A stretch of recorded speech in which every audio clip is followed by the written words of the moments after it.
सभी हमारे कैंडिडेट को मिलकर के आता हूं।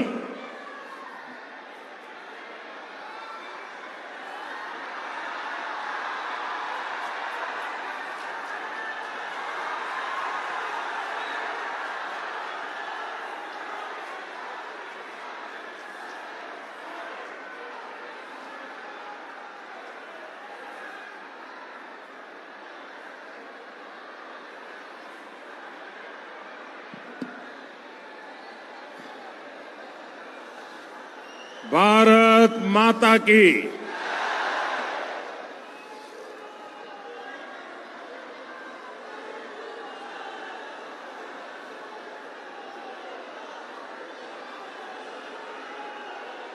आशान सोलेर पुण्यभूमिते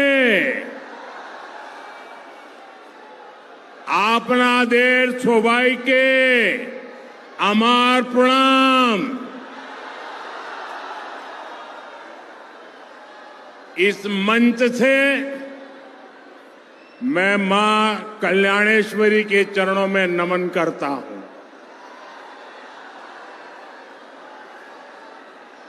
मैं गागर बूढ़ी चंडी माता को भी प्रणाम करता हूं।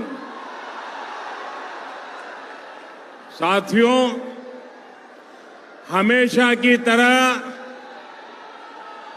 पश्चिम बर्धमान की जनता का ये प्यार, इतना बड़ा जन सैलाब, ये उत्साह, ये जोश, ये माहौल, ये बता रहा है कि बंगाल में परिवर्तन की ताजा हवा चल रही है।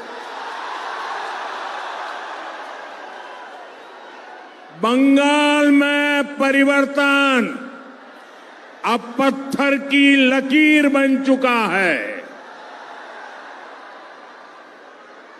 पूरा आसनसोल अब परिवर्तन चाहता है। पूरा बंगाल परिवर्तन चाहता है। मेरे साथ बोलिए, पाल्टानो दोरकार,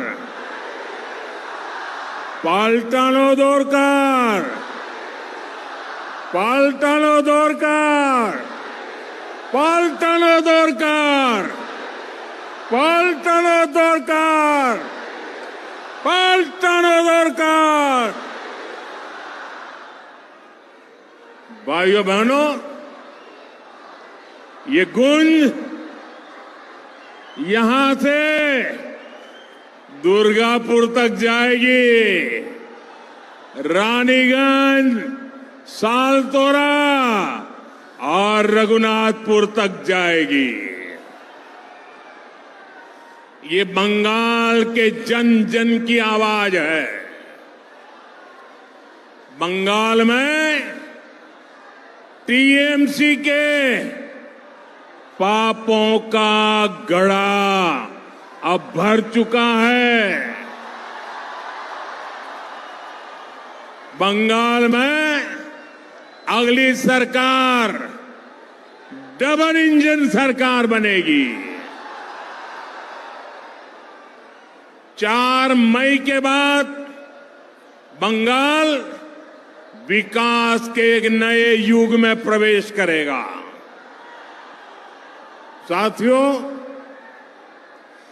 बंगाल की प्रगति के लिए टीएमसी से मुक्ति जरूरी है कि नहीं है? है कि नहीं है? टीएमसी जानी चाहिए कि नहीं जानी चाहिए? क्योंकि आज जब देश, पूरा देश तेज रफ्तार से आगे बढ़ रहा है, तृणमूल कांग्रेस बंगाल को पीछे धकेलने में लगी है।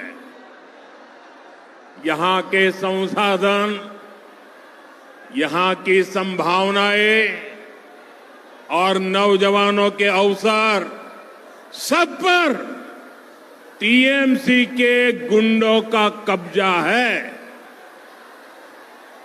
बंगाल की जो संपत्ति विकास के काम आनी चाहिए, उसकी खुली लूट हो रही है। हमारे आसनसोल के लोगों से बेहतर भला ये कौन जान सकेगा। आप देखिए, आसनसोल कोल बेल्ट का इतना बड़ा इलाका है, लेकिन टीएमसी राज में इस पूरे कारोबार पर सिंडिकेट का कब्जा है।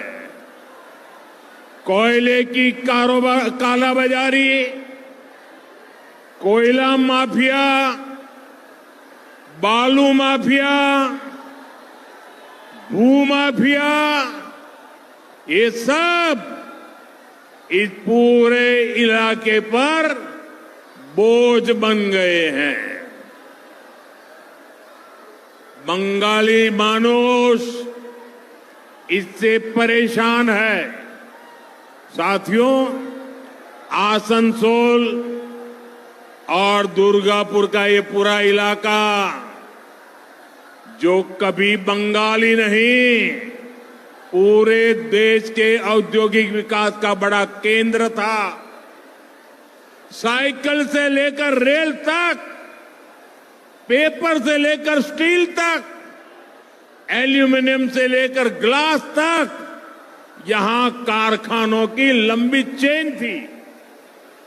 पूरे देश से लोग यहां काम करने आते थे। लेकिन आज यहां उद्योगों का लगातार पलायन हो रहा है। यहां के युवाओं को घर छोड़कर बाहर जाना पड़ रहा है। पूरे बंगाल का यही हाल है।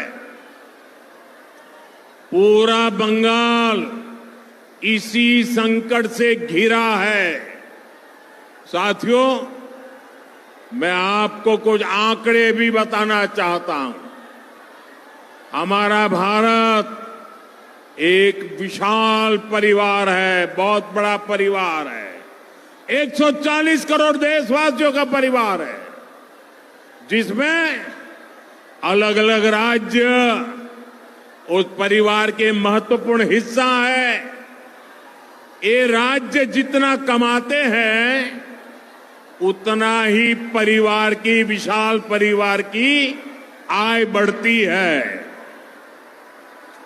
हमारा देश जब आजाद हुआ, तब पूरे भारत की कमाई अगर 100 रुपये थी, तो इसमें से 11-12 रुपये अकेले बंगाल कमाता था। 100 में से 12 रुपया। लेकिन यहां कांग्रेस और वामपंथी शासन ने सब कुछ तबाह कर दिया, बर्बाद कर दिया।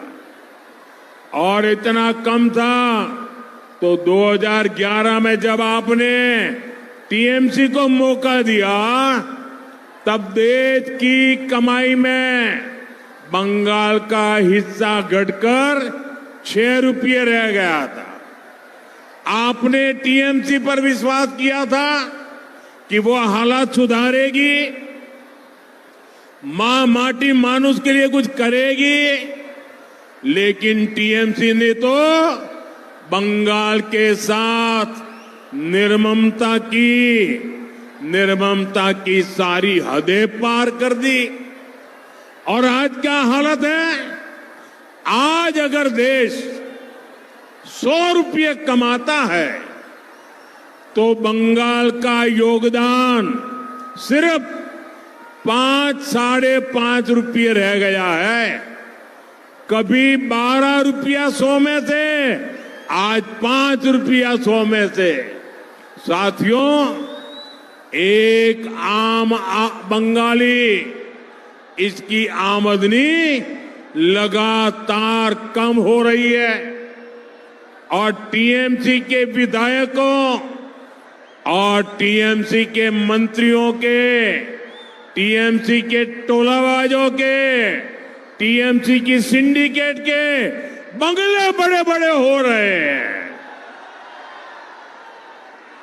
जिस बंगाल में आसनसोल जैसा सामर्थ्यवान शहर हो, जहां इतनी बड़ी संख्या में उद्यमी हो, उस बंगाल को टीएमसी का कुशासन नहीं, बीजेपी की गुड गवर्नेंस चाहिए। साथियों, ये बीजेपी सरकार है जो मेड इन इंडिया को सपोर्ट कर